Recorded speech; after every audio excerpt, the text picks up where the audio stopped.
Bonjour. Aujourd'hui, nous allons parler des quatre sujets qui ne sont pas des sujets très longs et dont la compréhension est facile à comprendre. Le premier sujet d'aujourd'hui est iyelik en turc, qui signifie la possession en français. Et quand on veut dire, par exemple en français, cette chose m'appartient, par exemple mon sac, mon cahier, ton bic et tes cheveux, des trucs comme ça. Quand on veut dire ça en français, il suffit juste de mettre le pronom avant le mot. Mon sac, il n'y a pas d'autre suffixe après le mot, mais en turc c'est un peu différent. En turc, pour mettre la possession sur le mot, il faut en même temps mettre le pronom et aussi un suffixe à la fin du mot. En turc, les pronoms sont benim, qui veut dire mon, senin, ton, unun, son, bizim, notre, et sizin, votre, on l'arrêt et leur. En plus de mettre les pronoms avant le début du mot, à la fin du mot, il faut mettre un suffixe. Par exemple, quand je vais dire mon sac, benim, chantam, ton sac, senin, chantan. Et les suffixes diffèrent en fonction du pronom. Bon, je vais vous expliquer en deux groupes. Parce qu'il y a, d'une part, il y a les mots qui se terminent avec une voyelle. Et d'autre part, il y a les mots qui ne se terminent pas avec une voyelle. Pour les mots qui se terminent avec une voyelle, en plus de mettre le pronom au début du mot, il faut mettre le suffixe. Les suffixes sont, pour benim, c'est m, benim chantam, benim et babam, benim anem, mon cahier, mon père, ma mère. Pour ton, senin, c'est n, senin chantan, senin baban, senin anen, ton sac, ton père, ton cahier.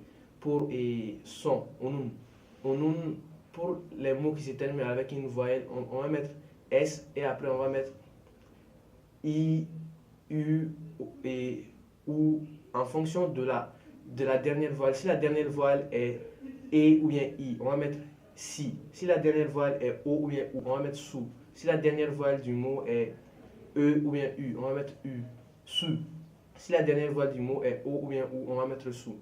Par exemple avec chanta, onun chantasi. On a mis C parce que la dernière voile du mot est A ou bien E. Les I sans point là. Donc avec baba, on a babasé. Avec ané, on a ici. On a mis ici parce que la dernière voile du mot est E. Donc, on a des exemples comme ça. Bizim chantameuse, notre sac. Bizim babameuse, notre père. Sizin babaneuse, votre père. Bizim anéneuse, notre mère. Avec sizin, j'ai un peu mélangé, mais c'est pas grave. Bizim, avec bizim, on va mettre bizim chantameuse, notre sac. Sizin chantanese, votre sac. On l'arrêt chantalare, leur sac. Donc, on va maintenant passer avec les mots qui ne se terminent pas avec une voyelle. Avec ces mots-là, il faut faire intervenir une voyelle avant de mettre le M, le N ou bien le mis ou bien le nis. Par exemple, avec defter, benim defterim. Avant de faire intervenir le M, on est obligé de mettre une voyelle.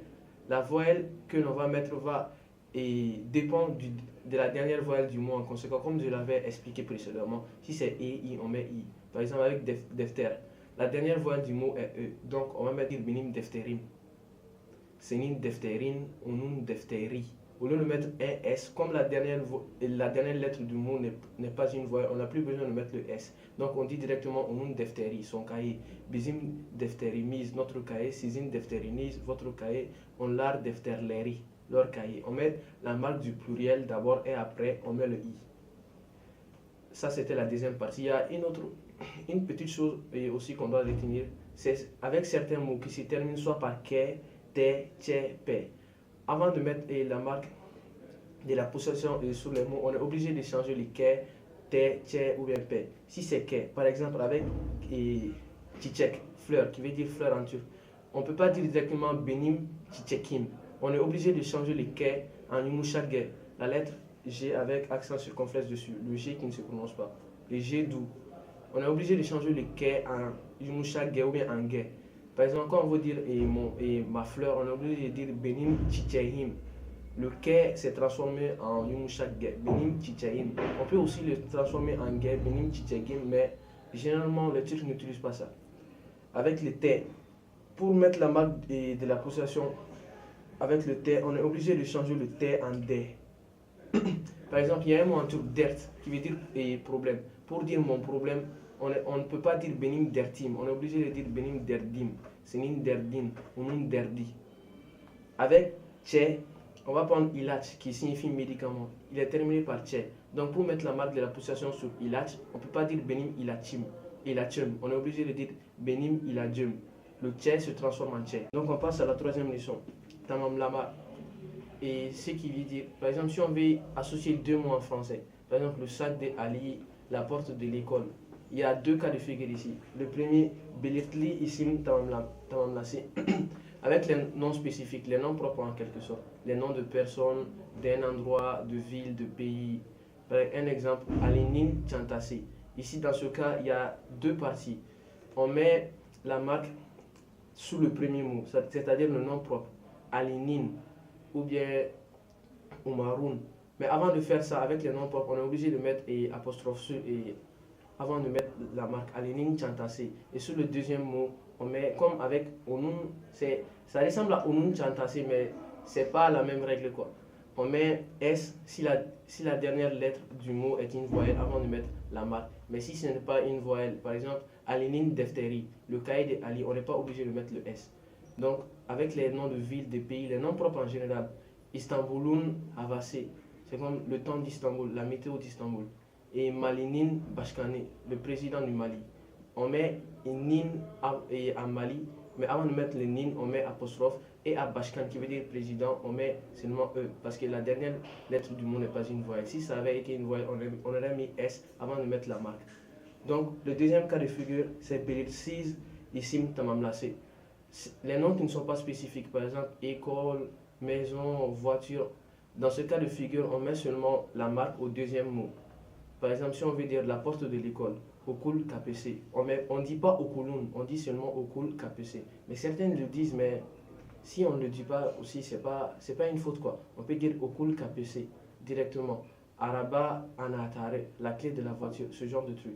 Donc, dans ce deuxième cas de figure, on peut mettre seulement la marque du truc sur le deuxième mot seulement. Alors que contrairement au premier cas de figure, on est obligé de mettre la marque de la chose sur les deux mots, le premier ainsi que le deuxième. Et il y a une petite remarque aussi à faire. Par exemple, en français, on dit le cahier de Ali, mais en turc, on commence par Ali d'abord. C'est comme on renverse quoi. En français, au lieu de dire le sac de Ali, on commence par Ali en turc, Ali'nin Çantası. Donc on passe à la deuxième leçon du jour. Dan à Kadar, d'ici à là-bas, concrètement. Pour dire d'un endroit à un autre en turc, on utilise cette composition de mots. Dan à Kadar.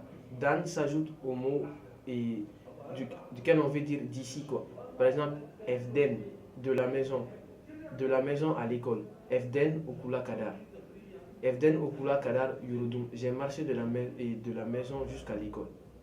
Le kadar veut dire jusqu'à, mais si on veut bien traduire, on veut dire d'ici à là-bas. Par exemple, en prenant en compte la distance ou bien la distance entre les deux endroits. Bon, on passe à la quatrième et la dernière leçon d'aujourd'hui, qui est une leçon, pas une leçon en tant que telle, mais quelque chose à savoir. En turc, on veut dire selon moi, selon toi, il y a des choses à utiliser. Agore. On ajoute agore au truc duquel la raison vient quoi. Bana gore, selon moi. Sana gore, selon lui. Ona gore, et selon toi. Ona gore, selon lui. Bize gore, selon nous. Size gore, selon eux. Onlara gore, selon eux. On peut aussi mettre le truc à certains mots seulement. Comme on veut dire derslere gore, selon la leçon. Et selon les leçons. Et Bashkana gore, selon le président. Il suffit juste de mettre A au dernier mot et ensuite d'ajouter O. Et gore. Il y a un deuxième truc aussi qui est utilisé. Bana gore et benje signifient la même chose, mais il y a un petit truc auquel il faut faire attention. Avec gore, on peut l'utiliser avec toutes les personnes. Bana gore, sana gore, ona gore. Mais avec je, on peut l'utiliser à toutes les personnes sauf avec o. On dit benje, senje, mais on ne dit pas oje. On dit ona gore. Il y a seulement ona gore. Alors qu'il y a benje, senje, bisje, sisje, il n'y a que ça. Mais il n'y a pas oje ou bien on large, il n'y a pas ce genre de truc. Mais il y a on a goré, on l'a goré. Selon moi, selon toi, ce genre de truc. Bon, ceci fait à notre petite application. J'espère que vous avez bien compris et que nous pourrons nous revoir au cours de d'autres leçons. Merci.